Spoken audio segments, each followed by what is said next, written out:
வணக்கம் நண்பா நண்பி சிவன் வினேத். ஸோ இந்த வீடியோவில் எதை பற்றி பார்க்க போகிறோன்னா, கருப்பு முடி வெள்ளையாகாமல் இருக்கிறது எப்படி, அதுவும் நேச்சுரல் வேலை எப்படி அச்சீவ் பண்ணுறது தாங்க இந்த வீடியோவில் பார்க்க போகிறோம். வாங்க வீடியோக்குள்ளே போகலாம். நமக்கு இந்த ஆயில் ப்ரிப்பேர் பண்ணுறதுக்கு என்னென்ன தேவைன்னு பார்த்தீங்கன்னா, கரிஞ்சீரகம் 2 ஸ்பூன், அதுக்கப்புறம் தேங்காய் எண்ணெய், செக்கில் ஆட்டின தேங்காய் எண்ணெய் 1/2 லிட்டர், செம்பருத்தி பூ 10 பூ, அதுக்கப்புறம் கருவேப்பிலை 1 கப். இவ்வளோ தாங்க நமக்கு இன்க்ரீடியன்ட்ஸ் தேவை. ஸோ இந்த இன்க்ரீடியன்ஸ்லாம் வச்சு நம்ம எப்படி இந்த நேச்சுரல் ஆயில் ப்ரிப்பேர் பண்ண போகிறோம்னு பார்த்தீங்கன்னா, ஃபஸ்ட்டு வடைச்சட்டி எடுத்துக்கோங்க. அதில் லைட்டாக தண்ணி இருந்துச்சுன்னா அது காயிற வரைக்கும் நீங்கள் வடைச்சட்டியை காய விடுங்க. ஸோ காய விட்டதுக்கப்புறம் ஒரு லைட்டாக வடைச்சட்டியை ஒரு தொடச்சிடுங்க. தொடச்சிட்டு நம்ம 1/2 லிட்டர் ஆயில் எடுத்தோம் இல்லைங்களா, அந்த ஆயிலை நம்ம ஃபஸ்ட்டு பேன்லேயே இல்லை வடைச்சட்டியில் நம்ம எடுத்து வச்சுருந்த வடைச்சட்டியில் ஊற்றலாம். நம்ம பார்த்திங்கன்னா 1 லிட்டர் பாட்டிலில் செக்கில் ஆட்டின தேங்காய் எண்ணெய் வச்சுருந்தோம். ஸோ அதில் 1/2 பாட்டில் 1/2 லிட்டர் நம்ம பேனில் ஊற்றிக்கணும். ஊற்றி நல்லா சூடாக விடணும். 2 to 3 மினிட்ஸ் ஆகும் சூடாகிறதுக்கு.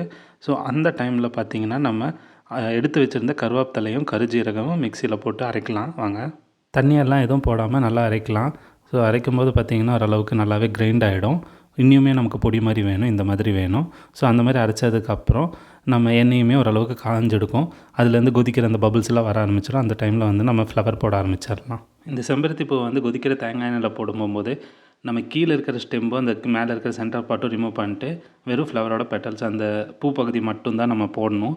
ஸோ இதே மாதிரி அந்த எடுத்து வச்சுருந்த 10 பூவும் நம்ம கொதிக்கிற எண்ணெயில் போட்டுடலாம். போட்ட பூவோட கலர்லாம் கொஞ்சம் மாறின உடனே நம்ம எடுத்து வச்சுருந்த கருவேப்பிலையும் அந்த கருஜீரகமும் போட ஆரம்பிச்சிடலாம். ஸோ போட்டோன்னே நல்லா கொதிக்க ஆரம்பிச்சிடும். ஸோ இந்த நிலமையில நம்ம ஒரு 10 நிமிஷம் விடணும். ஓரளவுக்கு சிம் பண்ணிவிடுங்க. இதுக்கப்புறம் சிம் பண்ணிவிட்டு ஒரு 10 to 15 நிமிஷம் விடணும். விடும்போது நம்ம இந்த மாதிரி கிளறிக்கிட்டே இருக்கணுங்க. ஸோ இதை நல்லா ஆற விட்டுட்டு ஃபில்டர் பண்ணி எடுத்திங்கன்னா நம்ம ஆயில் ரெடிங்க. ஸோ நம்ம ஆயில் இப்படி தான் இருக்கும். ஸோ இதை நீங்கள் ரெகுலராக தேங்காய் எண்ணெய் எப்படி தேய்ப்பீங்களோ அந்த மாதிரி தேய்ச்சிக்கிட்டிங்கன்னா உங்களோட ஒயிட் ஹேர்ஸ்லாம் கம்மியாக ஆரம்பிச்சிடுங்க. இது யூஸ்ஃபுல்லாக இருக்கும்னு நினைக்கிறவங்க ஃப்ரெண்ட்ஸ் அண்ட் ஃபேமிலிக்கு ஷேர் பண்ணிவிடுங்க. நம்ம சேனலுக்கு இதான் ஃபஸ்ட் டைம்னா சப்ஸ்கிரைப் பண்ணிவிடுங்க. தேங்க்ஸ் ஃபார் வாட்சிங்.